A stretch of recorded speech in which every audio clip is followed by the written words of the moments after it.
Hi everyone. आज हम पढ़ेंगे environmental basis of sex determination. तो सबसे पहले हम जानेंगे ये होता क्या है।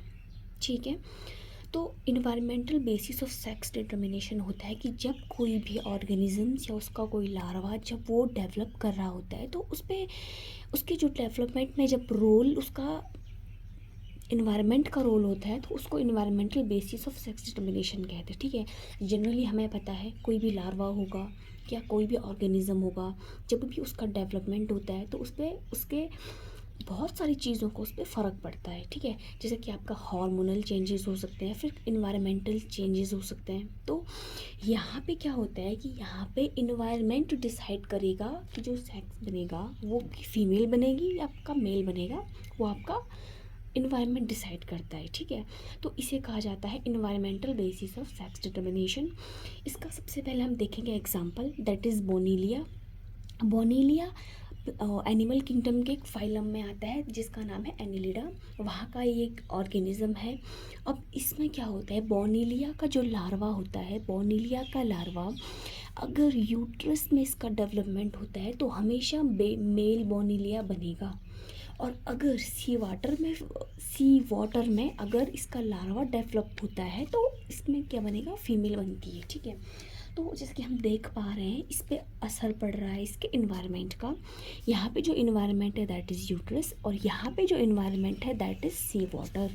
तो सी वाटर में हमेशा फीमेल बनती है और यूट्रस में हमेशा मेल का फॉर्मेशन होता है। ठीक है, ये था आपका पहला एक एग्जांपल था जो कि सी वाटर का फ़र्क पड़ता है। अब हम दूसरा एग्जांपल देखते हैं, टेम्परेचर का हम एग्जांपल देखेंगे। तो पहला है इसमें हम टेम्परेचर में इसका एग्जांपल है आपका टर्टल्स एंड क्रोकोडाइल्स। तो टेम्परेचर से क्या होता है, टेम्परेचर पे क्या होता है कि इसमें क्या होता है कि जो टेम्परेचर होता है वो सेक्स डिटर्मिनेशन में एक इम्पॉर्टेंट रोल प्ले करता है। टेम्परेचर डिसाइड करेगा कि मेल बनेगा या फीमेल बनेगी। ठीक है, अब देखिए इसमें क्या होता है, इसका टेम्परेचर अगर बहुत ज़्यादा है ना, अगर टर्टल्स है क्रोकोडाइल्स है, ठीक है, जहाँ पे वो अगर उस जगह का जो इन्वायरमेंट का जो टेम्परेचर है वो अगर बहुत ज़्यादा होता है तो हमेशा फीमेल टर्टल बनती है। और अगर टेम्परेचर मॉडरेट होता है तो बोथ बनेंगे, मेल भी बनेगा और फीमेल भी बनेगी। और अगर टेम्परेचर 30 डिग्री सेल्सियस से कम है तो हमेशा मेल टर्टल बनता है। अब इसके पीछे का हम एक रीज़न देखते हैं, सॉरी एग्जांपल नहीं, रीज़न क्या है इसके पीछे का, तो स्पेशली नोट कर दीजिए क्योंकि ये बहुत ही ज़्यादा इम्पॉर्टेंट, मतलब एक कॉन्सेप्ट है, इम्पॉर्टेंट कॉन्सेप्ट है। तो एरोमेटेज एंजाइम, ठीक है, ये जो होते हैं ना टर्टल्स एंड क्रोकोडाइल्स, इसमें आपका क्या होता है, एरोमेटेज एंजाइम प्रेजेंट होता है। और ये एरोमेटेज एंजाइम टेम्परेचर के लिए बहुत सेंसिटिव होता है। तो जब बहुत ज़्यादा हाई टेम्परेचर होता है तो उस टाइम पे ये क्या करता है, टेस्टोस्टेरॉन को एस्ट्रोजन में आपका कन्वर्ट कर देता है। तो अगर एस्ट्रोजन बहुत ज़्यादा बनेगा तो ऑफ कोर्स वी नो कि अगर एस्ट्रोजन बहुत ज़्यादा बनेगा तो फीमेल बनेगी, क्योंकि अगर एस्ट्रोजन बहुत ज़्यादा प्रोड्यूस हो रहा है तो उसमें हमें ऑफ कोर्स पता है कि हमेशा फीमेल बनेगी। लेकिन वहीं पे अगर हम देखें टेम्परेचर मॉडरेट है, ठीक है, ना बहुत ज़्यादा है ना बहुत कम है, तो वहाँ पे दोनों बनेंगे क्योंकि एरोमेटेज एंजाइम वहाँ पे बैलेंस वे में होता है, इसलिए वहाँ पे दोनों बनते हैं।